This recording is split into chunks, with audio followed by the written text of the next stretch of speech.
Excuse me. Do you know where I can find Charlie Hopkins? Aren't you going to say hello? I always thought the blondes had more fun. Check with me tomorrow. It's my first day as a brunette. What happened to your face? It's nothing. I thought your bag was taking pictures.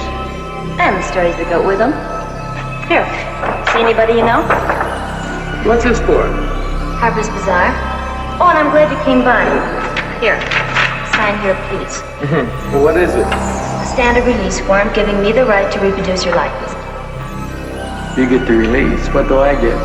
Oh, your name in the magazine, fan mail from oversexed housewives, your subscription to popular mechanics.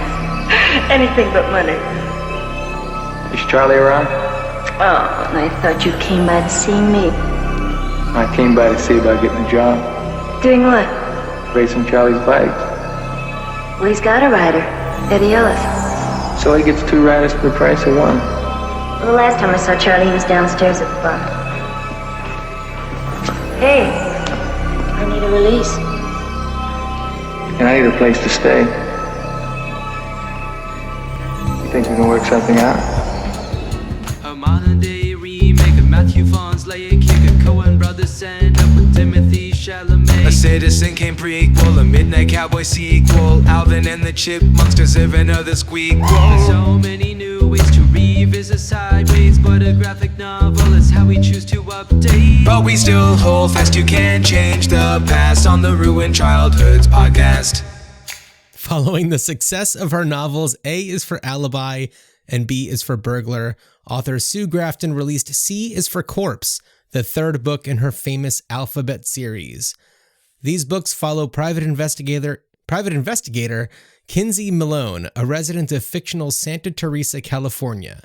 Santa Teresa is a not-so-clever play on Santa Barbara, where Grafton lived until she herself became a C is for Corpse in 2017. The craggy coastline of certain areas of California make for an ideal setting for a murder mystery. Jackson Finsilver's Kelly Jackson mystery series is set in the fictional town of Redwood Cove, modeled after Northern California's Mendocino. Mary Cesario Weaver penned a Mendocino mystery, also following a female private eye on the California coast. But what may be the most iconic example of a coastal crime-solving woman is Jessica Fletcher of Murder, She Wrote, famously portrayed by Angela Lansbury. Murder, She Wrote, which celebrated the 40th anniversary of its premiere about a week prior to the release of this episode, was largely set in the fictional town of Cabot Cove, Maine, but notably filmed in Mendocino, California. Murder, She Wrote aired on CBS from September 1984 to May 1996, celebrating 12 seasons and several made-for-TV movies. Angela Lansbury was a true champion for the show. Not only did she hire veteran actors to ensure they would qualify for SAG benefits, but she would also bring on members of her own family. Her brother, Bruce Lansbury, would produce 88 episodes of the show, and her son, Anthony Shaw, would direct 68 episodes plus 5 of the films. But the show welcomed many other accomplished directors. Notably, Seymour Robbie would direct over 20 episodes until he retired in 1990. A veteran of television, Robbie made his mark directing shows like Hawaii Five-0, Mission Impossible, and Remington Steele. But in 1970, Robbie would make his theatrical feature film debut with A Football Star and Film Starlet. Greetings, Starfighters, this is Ruined Childhoods, and on this episode we honor the legacy of C.C. and Company, a sexy biker thriller romp that leaves us wondering if the film should be C for celebrated or perhaps C for canceled. Dan, have you ever ridden a motorcycle? Never in my life. Have you? Same. No. Never had any interest. No, me neither. You know what? So I hesitated there. There was a pause, and it's because I feel like at some point our uncle, so first of all, welcome. And if you're with us for the first time, you may not know that John and I are brothers. So this is true. When I say our uncle, I do mean the biological brother of our mutual father. And so our Uncle Gary owned a motorcycle. I believe, Which is which is perplexing to me for anybody who knows the guy. This was, I'm talking like early 80s. Like this might have been pre you, post me. Right. So, and I think at one time I was told like, oh yeah, he put you on the motorcycle and took you around the block. I have no memory of this whatsoever. And I don't think it happened. So if it did happen, you were a baby and fully unaware for of it. all intents Yeah. and purposes, I have never ridden a motorcycle. End of Fair enough. story. Fair enough. Any interest? No interest whatsoever, huh? Very, very little, bordering on none. Yeah. Oh, did we talk about this at all when we did our Easy Rider episode? I was even just know if we wondering did. that. I was thinking, how did we possibly avoid this topic when we talked about Easy Rider? But that feels like that was some time ago. It was a very long time ago. So, hey, you know what? I don't even know if we've covered very many other like motorcycle-y movies. Well, and that's the thing is also, you know, Harley Davidson and the Marlboro Man, the Bike Riders, which is incredibly recent. Sure. Yeah. I mean, Sons we of talked Anarchy, about, which is not a movie. But yeah, we talked about the Bike Riders before it came out, you know, when we were discussing Mud for our, Right. you know, because Jeff Nichols is the director. Dan, did you see the Bike Riders? I did. Yes. I enjoyed it. What'd you think? I liked it. It was a good, solid, it was good, like good, solid drama. It wasn't what I expected for it to be. I think I was hoping for something a little bit more in the vein of Mud. But instead it was a little bit more like... It was more Goodfellas. Silly at times. More Goodfellas. Absolutely Goodfellas. It was more Goodfellas. And in fact, if they ever were to remake Goodfellas, the Lorraine Bracco character could easily be played by Jodie Comer, who I think did a really great job of providing that like through line of the Bike Riders. I didn't expect as strong of an accent coming from Jodie Comer as she gave. Yeah.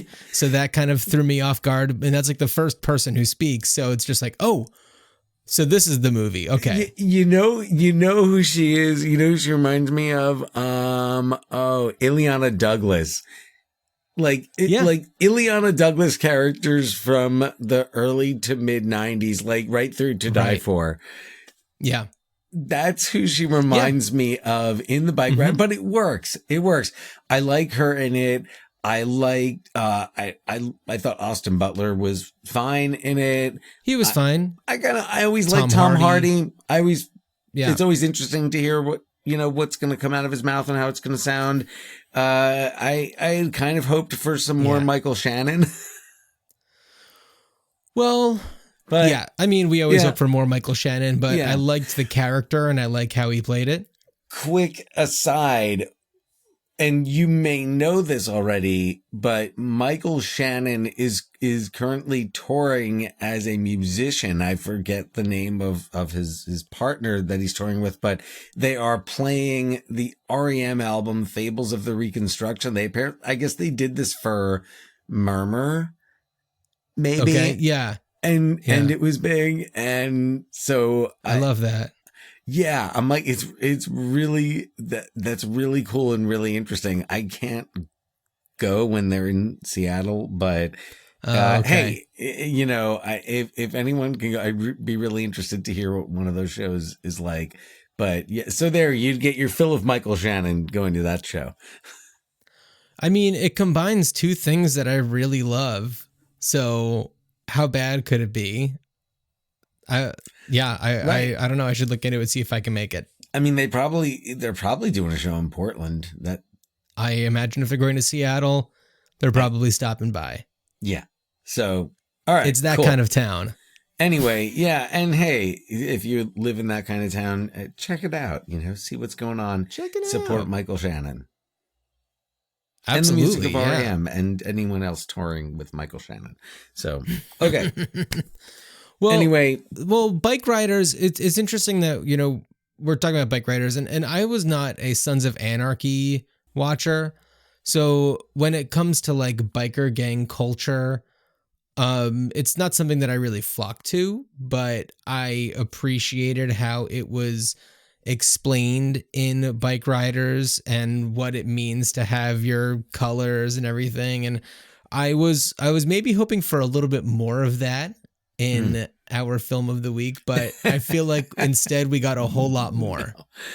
Well, especially because I think you and I both watched like the original R-rated theatrical cut.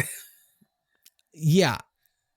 Well, I don't know if they would have P- added anything to the other versions that would have given you more of that, but no, isn't there a PG rated? I'm talking Right. like versus the PG rated cut. All right. First of all, there is not a single good transfer of this movie in existence. No. This is the worst looking movie you'll No. ever see on a streaming service. No, Arrow Video, you have your work cut out for you. Shout Factory. I bet that the challenge is Yeah, I on. bet that there's somebody over in like the Amazon servers being like, there's like one dusty server and like a light came on suddenly that's never been on before. And some guy on like a rolly chair is just like zipping over to it being like, what happened? What happened? Like this thing, I thought this thing hasn't worked in ages. And it's like somebody's watching CC and Company. Wait a second. 2 people are watching CC and Company. Wait, they're watching it again on a different service? What?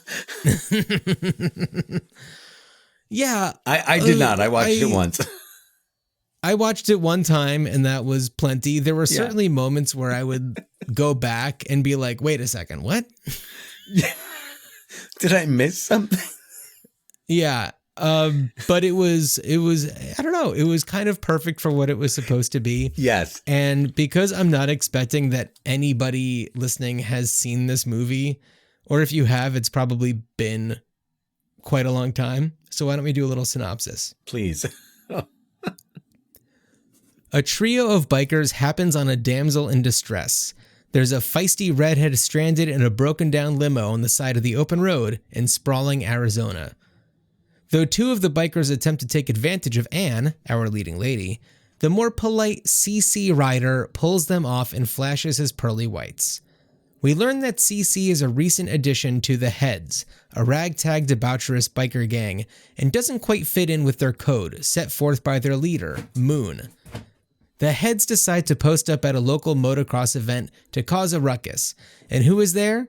Anne, who is a fashion industry professional teaming up with a motorcycle company for a marketing partnership. She and CC take notice of one another, and he's instantly inspired to try his hand at motocross. After acquiring an appropriate bike, CC enters a race and he performs marvelously despite beefing it on the last lap. Once CC refuses to give all of his winnings to Moon, a rift between them forms and CC bails to give it a shot with Anne, who readily accepts. But the honeymoon doesn't last long once Moon and the gang track down CC to shake him down for the money and strip him of his pride. Did I miss anything, Dan? And his pants. And his pants, true. Well, there's a mutual pants stripping, so consensual in this case. So Yeah. Wow, is there anything you're missing? Well, there is also a kind of jealous third party to the love triangle that and the racer who's Anne's kind of like suitor number 1. I didn't get a read on him as being a suitor. Oh, not when he comes over by the pool and starts like, oiling her back, and he's like, I don't know why he was trying to get. I thought that he was maybe trying to like make a pass, but I didn't get the impression that the 2 of them had any history or that she had any interest in him. No, I didn't get that, but I got that he was interested in her. He was kind of the jealous third party there. No, especially once she saw Namath, right. This guy's nothing. So, yeah. So, we've got Ann-Margret playing Anne. We have Joe Namath playing CC Ryder. And then just a bunch of other people. Sid Haig, who people would know Yeah. from like the Rob Zombie. I mean, a lot of Sure. like cult and especially horror movies. Sid Haig was a familiar face. Yeah. And also just to clarify also the motocross racer who was kind of the belle of the ball toward the beginning. I think that he is just feeling some ire towards CC because the representative from like Kawasaki motorcycles Right. took an interest in CC like instantly. And like now that he's around, no one kind of gives a rat's ass about that dude in the flashy suit. Yeah, I mean, I do think he's also kind of trying to make a play for Ann-Margret. And Wait, the Kawasaki representative or no, the not racer? the Kawasaki representative, not that guy. No, you know who I'm talking about. Anyway, oh, hold on, John. I think you're missing like the most crucial part of the plot. The entire setup for the movie is that Cece makes a sandwich. My God. The greatest opening sequence in cinema. Now, question for you, because this popped into my mind. Were the Coen brothers kind of nodding to this in The Big Lebowski? It definitely had a opening of Big Lebowski vibe to it. So the movie opens with football star Joe Namath at a grocery store, and he is opening up packages and taking out like 2 slices of bread, a piece of cheese. Like he is constructing a sandwich. And he also takes cans off the shelf to give the impression, I think, that he's shopping, but then puts them back after he finishes eating the sandwich that he made. And he buys like a pack of gum or something. Right. Can I add that he's not necessarily gathering the items in his cart somewhere and doing this discreetly? Right. He's like, okay, I'm going to start in the bread aisle. Oh, here I go. And he's just smiling, and he looks so friggin' goofy. And he's like, I'm going to take 2 slices of bread out of this package. And now I'm gonna boo. I'm walking over to the ham, and I'm opening up a package of like Oscar Mayer ham or whatever, and I'm putting 2 pieces on my little sandwich. Yeah. And now and then the cheese, the 1 slice of cheese that he takes out of the package, and then the lettuce that he puts onto the sandwich. Amazing. Yeah, and then this is how this movie opened, and I went back because I was like, is this like, did they put an ad at the beginning of the movie or something? Was it like contractual that like, okay, Joe, you've got to do this ad for like A&P supermarkets, right? Because like they gave us a ton of money. So I was like, what is happening? I was like, no, this is just, they are establishing this character. Like, well, what's also kind of strange is like, everything. Yeah, well, yeah, everything is very strange, but it's like, he doesn't really seem like I guess he's kind of like your friendly criminal. He's kind of like a half criminal where it's like, he's not just going in there and stealing a bunch of stuff and leaving. Like he's kind of just doing it in plain sight, right? And with a smile on his face and everything. And then like it's totally normal.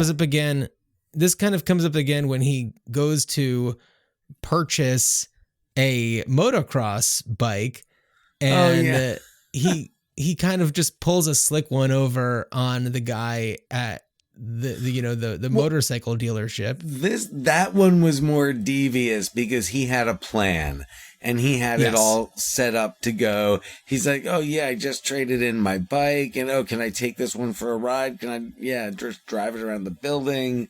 And next thing you know, he's got it hooked up to his bike that he never sold. I think he gives the guy a $5 bill or something. Yeah, something like that. That one, Yeah. so that's the thing about CC is his motivations are not always questionable, but there's a lot of things that are questionable, like because the next time we meet him is when Ann-Margret is stranded, and it's like him and Sid Haig and like the other guy. Sure. And they pull up and like they're gonna rape her. Right. And it's obvious. And he kind of takes his time before he steps in. Yeah. Like he could have been a better person. Yeah. So, and then he kind of like after this, and of course, like we're watching it in hindsight, but also like, come on. After the whole experience, after he chases them off, and then he's like, well, how do you know I'm not just saving you for myself? Right. And he also, like, who is it? Like Pom Pom, who's kind of Moon's girl, when she sneaks over to him and she, like, kind of, like, challenges him, and he's like, okay. And, like, it's definitely implied that he bangs her. I don't even want to say sleeps with her. So, are you referring to the time when he's doing it to get his money back, his winnings from the race? You know what? I am. So yes. Sure. Yes. So in that case, I think he's doing it really so he has an ulterior motive. Yes. Sorry, I forgot about that. And I was just kind of remembering, it's also possible that the transfer from the film was so bad that you didn't even realize what was happening. No. I totally, now that you mention it, I'm like, oh yes, I have that. So there's some interesting characters. You know who this gang reminded me of? The surf bikers in Back to the Beach.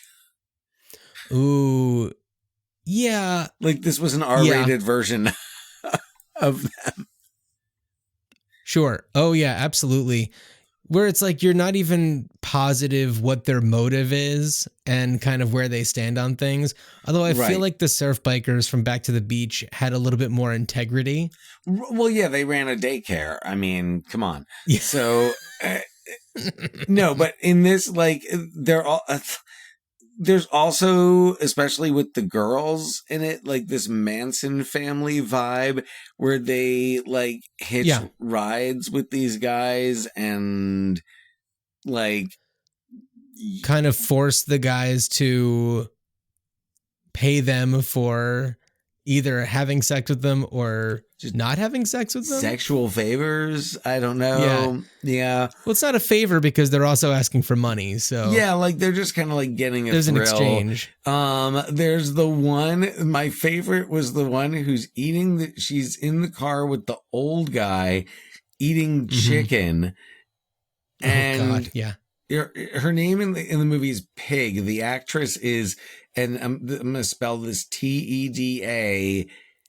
So Teda. Theta. And I think Bracci, Bracci. Okay. And I don't know what else she's ever been in, but she is hilarious in this. She is very funny. Yeah. Yeah. Like a ton of energy. Like, I mean, I have no idea what was going on when they made this movie, but she's really out there. Yeah. So this gang, I mean, they're really just out there to cause trouble and to steal from people and to take whatever they want and not have any repercussions. And we don't see how CC Rider comes about these people. What I learned from the bike riders, and I imagine that Sons of Anarchy is similar, but it's like to join a biker gang is not just oh, hey, I'm just going to hang out with these guys now. Like, there's a vetting process. Oh, yeah. I mean, I'm nodding. I'm like, yes, let me tell you. Oh, yeah, totally. Like, yes, I've been on. Definitely. No. I've not been near a biker gang. Anyway, we've established that.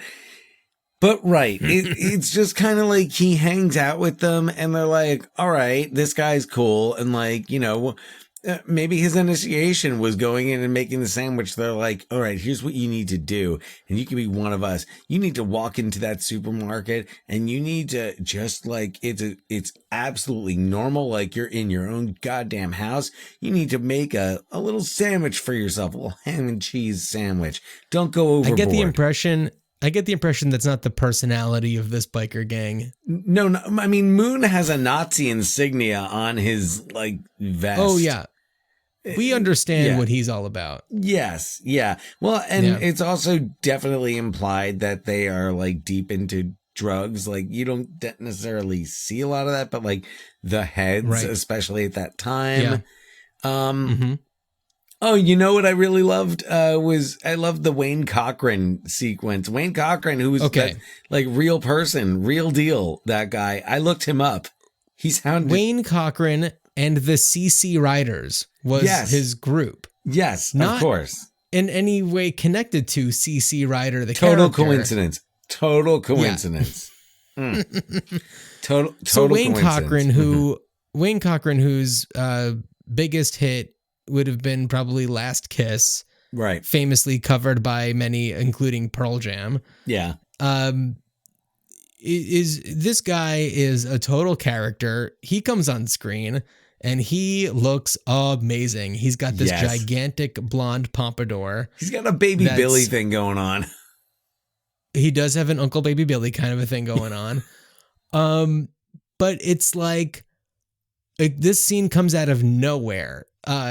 Cece and Anne are out dancing, and this is the performer that's there, and it is off-putting, but what a delight. This is one of the moments where I had to like rewind because I was just like, wait, how did we get here? Right. What happened? Yes, absolutely. Oh man. Yeah, it was so much, but so it was, see, this is one of the things I love about doing this podcast is, you know, I mean, it's a lot of fun kind of going back and revisiting things and talking about some of our favorites, but also just uncovering, like, you know, lifting that rock and finding, a gem like this, CC and Company. Sure. Hiding under it. Now, I had never seen anything else that Joe Namath has acted in. I know he wasn't a prolific actor by any means. Was this your first time seeing him perform in a film? Yes, he does. I'm almost positive. You know, but the whole time I was watching it, I could only think of first of all, he didn't, like, when I pictured Joe Namath, that's not what I pictured. When I picture a kind of like genetic cross like they got in the Seth Brundle pods together type thing of Lou Ferrigno and John Travolta, that's what I picture. Yeah, I can see that. It was kind of unsettling. I just couldn't get it out of my head.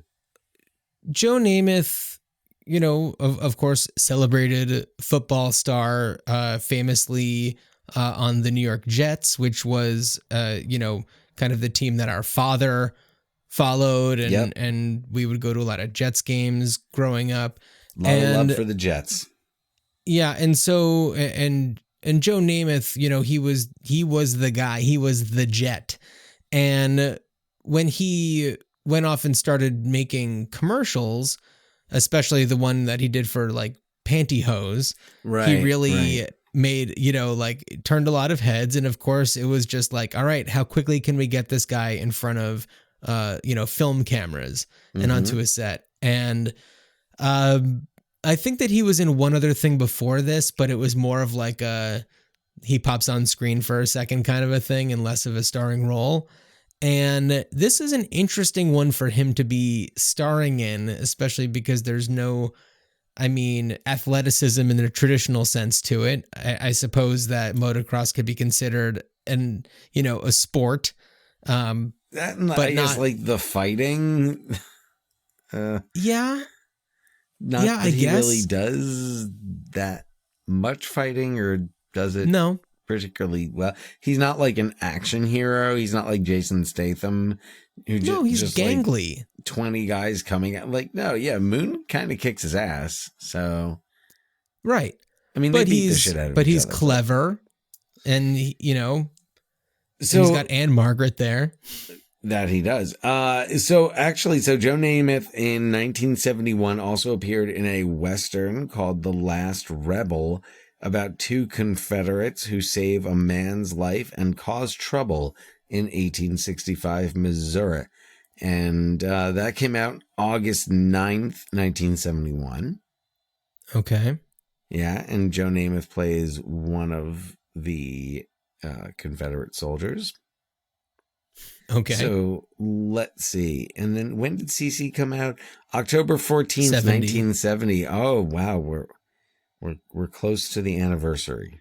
Lovely. And then let's see, what else does he do? Who is this? Norwood? A Vietnam veteran played by Glenn Campbell with a guitar gains a girlfriend on his odyssey from Texas to New York and back. So I guess he's in that. Oh, yeah. Also featuring Joe Namath. So, okay. Yeah, he's on. It looks like he's on the poster. He looks is that a lot like. is that the one that he was in before CC and Company? Yeah, that one comes out May 21st, 1970. Oh, wow. So really right before this. Interesting. Yeah. He looks much more like himself in that poster. Yeah, I mean, he's a big doofy jock. What is this? Hold on. Is he in... hate to jocks out there. No, is he in Avalanche Express? Wait a second. What is Avalanche Express? Avalanche, yes. Avalanche, I mean, I've never heard of it until right now. But a CIA agent played by Lee Marvin plans to use the defection of a Soviet official played by Robert Shaw to kill a Soviet germ warfare expert on a train. I love the whole, there was, a trend of, is this canon? People defecting from Soviet Russia movies and TV shows. Absolutely. One of them was our friend of the show, George De La Pena, who was in our Brain Donors episode. He played one on, Dan, you guessed it, Murder, She Wrote. Yes. Oh, while we're talking about Murder, She Wrote, which came up authentically, I have one little piece of trivia that I discovered by happenstance. So on our last episode, we talked about Big Business, which features Michael Gross and Mary Gross. Mm-hmm. Their first cousin is Ron Masick, who plays Sheriff Metzger on Murder, She Wrote. And he was also, which I found out after doing some digging, was also the voice of Vlasic Pickles. So, like, there you have it. Like their character, like the stork? Yeah, I think so. The stork, the pickles themselves. No, the stork. No, it is a stork, right? I believe so. Yeah. Yeah. It's just occurring to me now that that's a stork. Why is there a stork for pickles? Is it a stork? Is it? I get your phone back out. Look it up. I'm looking it up. Okay. Yes. Okay. So anyway, CC and Company. Yeah.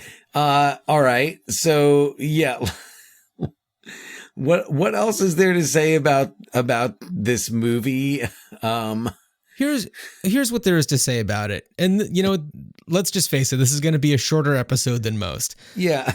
This is a movie that it's fun to watch as long as you're mentally prepared for, the graphic nature of a lot of the scenes. Although I guess you could watch the PG version. Although I think that still includes when the three bikers encounter Anne at the beginning and make attempts. Oh. Well, yeah, because there's no nudity. Yeah. They probably just took out the nudity.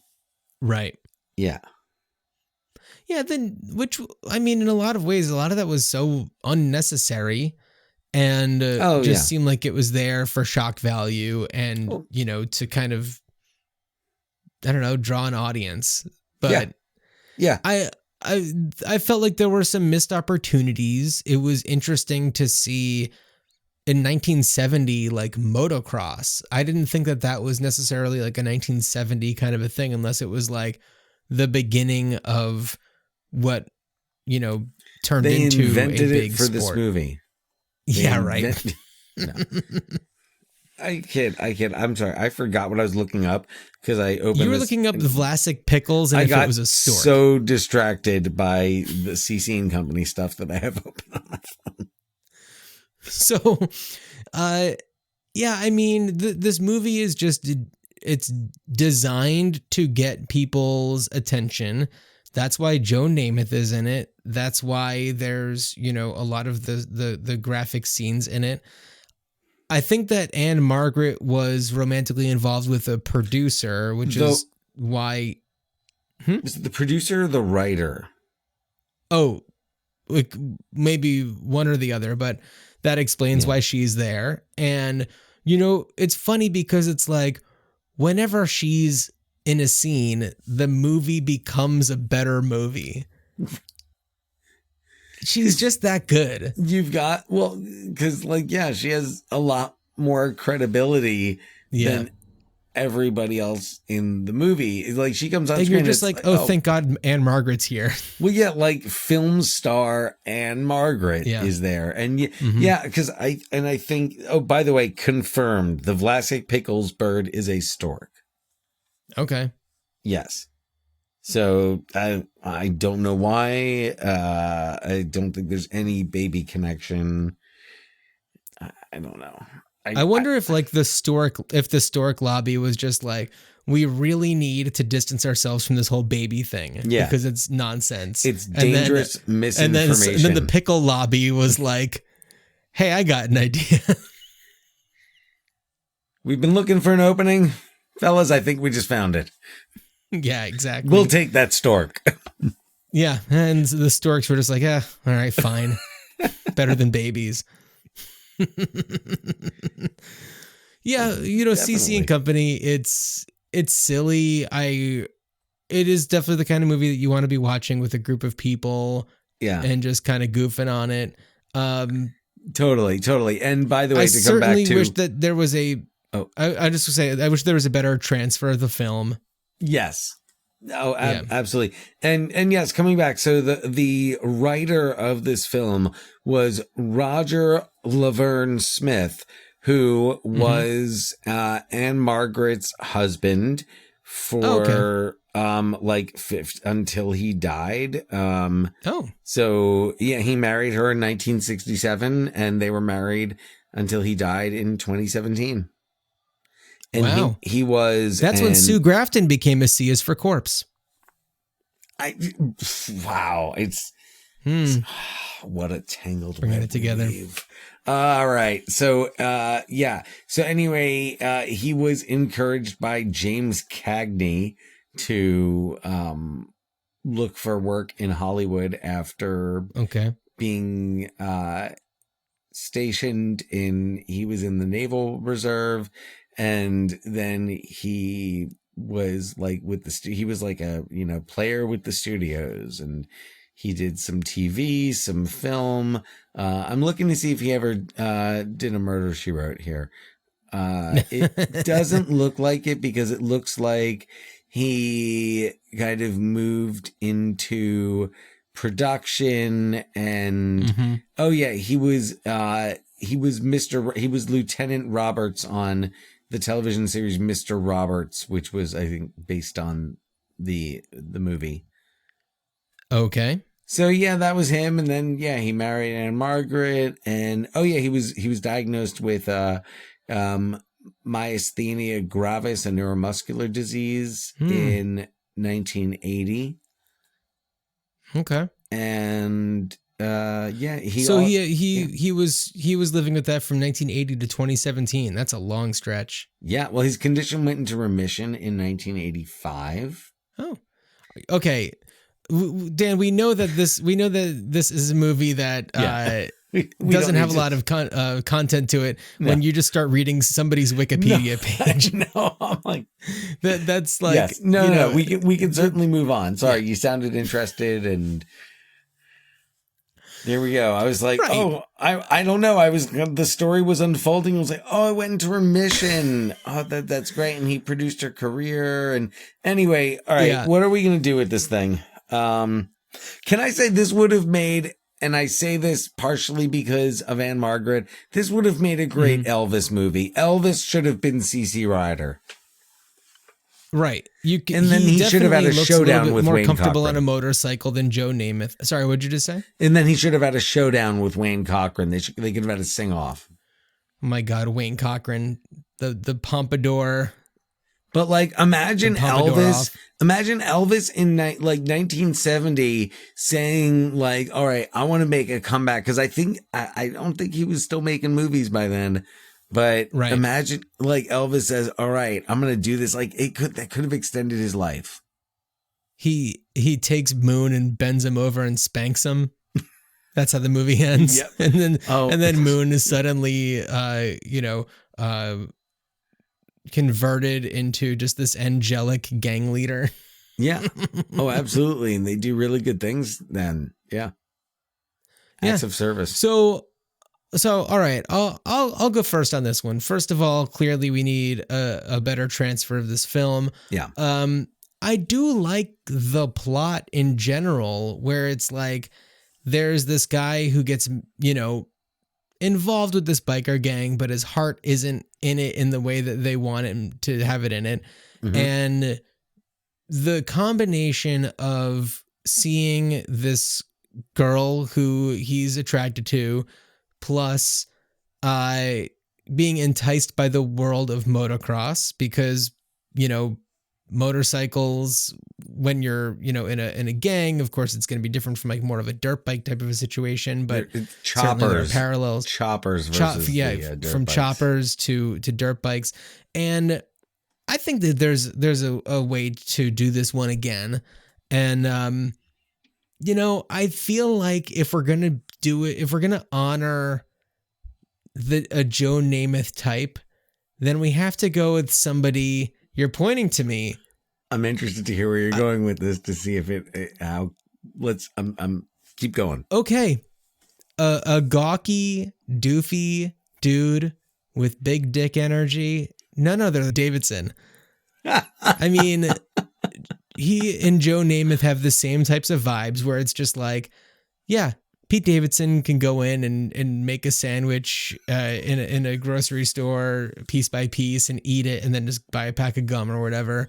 He has that vibe to it. And if you get him involved, like it could be a more charming and charismatic character than what Joe Namath portrays, which is just kind of awkward and clunky.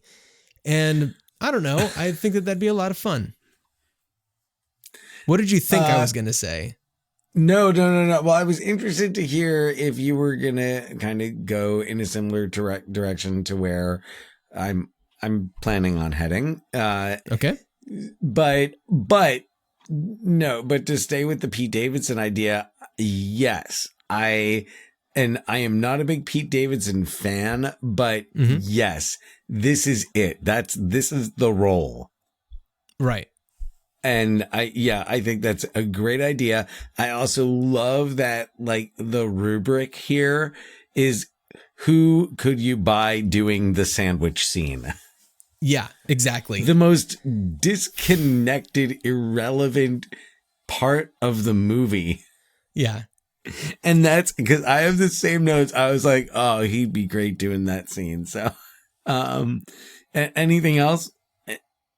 No, that's it. I mean, just remake it and kind of do it better, because the bones are really good, and it's just like you got to get the right meat on there. Right. Yeah. I'm similarly, I was thinking like you could do this again and you could do it and make it a lot of fun. Mm-hmm. And take the bones of what they have here and make it fun. I was thinking Harmony Korine would be a great. Oh God, Like a Spring Breakers type.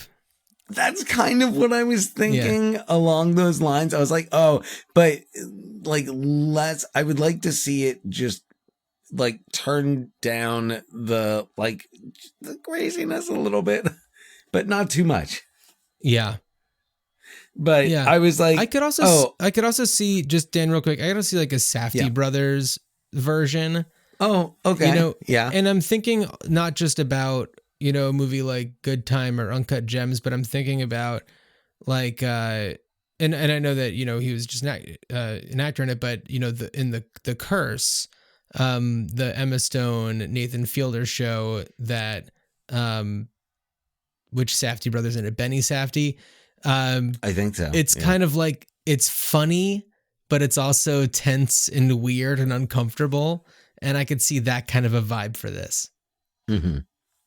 Okay. Yeah. Yeah. I feel like for mine, I would want to go, I think a little more, less in the uncomfortable zone and more fun.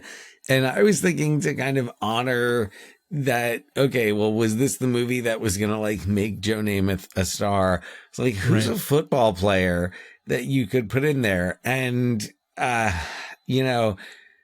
shocker, I don't watch a whole lot of football, so I couldn't tell you a lot of people, but of course I was like, well, geez, we're putting Travis Kelce in things now. So, and I could see him doing the sandwich scene and just being like, yeah, I could see him doing the sandwich scene.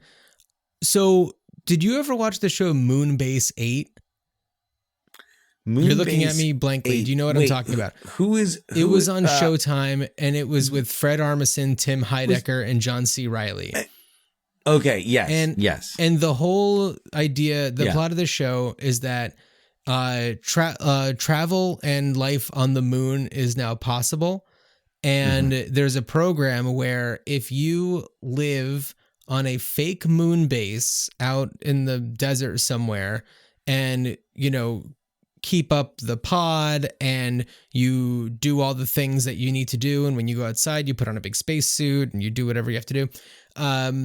Then you get to go, you kind of just get promoted and you get to go live on the moon. But these three guys never get promoted to go on the moon, and everyone else always does. And the first episode, and in the opening credits, it is, it's John C. Reilly, it's Tim Heidecker, it's Fred Armisen, and it's Travis Kelce. And Travis Kelce's playing himself. And this is well before, his more recent bout of fame. I did not know who he was when I watched this. But Dan, let me tell you, it's brilliant because in the first episode, Travis Kelce, who's playing himself, dies. He falls in a hole. Right. Well, yeah. Now I remember. But he's set up in the show. He's set up in the show to be one of the 4 main characters. And he almost instantly dies. It's so good. Yes. And, okay. Yes.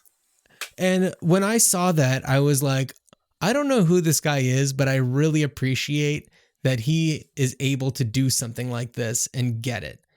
And I know that he's doing other acting now, and so we'll see how that all goes. But no, but thank you. Sure, it would make sense if you're going to just replace football players here. That is strong support there for that casting choice. The only other person I could think of, the second name on my list, was Pat McAfee. I don't know who that is. Who he's a retired football player. He does a lot analysis for college football during college football season. When he's not doing that, he has done color commentary for WWE. Got it. That's how you know who it is. Shows. Well, yeah, I knew his name before that, but WWE is how I got to know him as more of a personality. But Travis Kelce would be my preference, especially now that you're reminding me about him on Moonbase 8, right? Yeah. And I highly recommend you watch it. And also it's not really spoiling anything to say that what happens to him. Because that's the first episode, and where that show goes is so hilarious. It's so I good. watched it, but I feel like I watched it like 2021 maybe. Well, it came out before the pandemic, or it might have come out like right at the beginning of the pandemic, but it's funny because it would have been a perfect show to make during the height of the pandemic because it's such a small cast. I watched it during the pandemic. I think that's true. My other casting ideas, especially if we're going to go with athletes and or athletic types, and I wrote down both John Cena and Dave Bautista, who, if you were to cast one as Cece and the other as Moon, it would be a really good. These two were known. Speaking of WWE, these two they broke into the business together at the same time. They were in the same training class, and they were rivals many times over. So it would be really, it would just, I think, like, they're both, they both got names. They're both well known. And I think that they could make a movie like this a lot of fun, kind of like a B movie with production value. So that would be, I'd go there too, but I don't know. I'm enjoying the idea of Travis Kelce as Cece. Yeah, I don't know. I mean, it could be fun if it just, play with the cast a little bit. And it's a silly movie once you take out all of the, sexual misconduct. Oh, yeah. Well, yeah, let's take out the rape and all the, objectification. Oh, by the way, my replacement for Wayne Cochran and the CC Riders would be Nathaniel Rateliff in the Night Sweats. I don't know who that is. Oh, I mean, if you listen, their first album really gives you, it's that like kind of like, I don't know, like grungy Southern rock, like almost bluesy. Yeah. I would say if you're going to check out any of their stuff, check out their debut album. It's just called Nathaniel Rateliff and the Night Sweats. I mean, I feel like for Wayne Cochran, you need somebody to get in there and recreate Wayne Cochran beat for beat. Okay. All right. I mean, I have no objection to that. Because there's nothing like that. There's a lot of shocking stuff in this movie, which is shocking in and of itself. But nothing made me pause greater than seeing Wayne Cochran. Yeah, you know what? Depending on the tone, if it was a Safdie brothers, I think Nathaniel Rateliff would be good. But otherwise, I mean, who would you have recreate Wayne Cochran? Who would you have play Wayne Cochran? Oh, I mean, it would have to be, maybe like get like Bo Burnham in there. Like a comedian would be somebody really fun, like a comedian who has musical chops. That would be fun. I was like, Walton Goggins is too easy. He's like, no. If you get Walton Goggins in there, he has to be like a pretty main character. Yeah.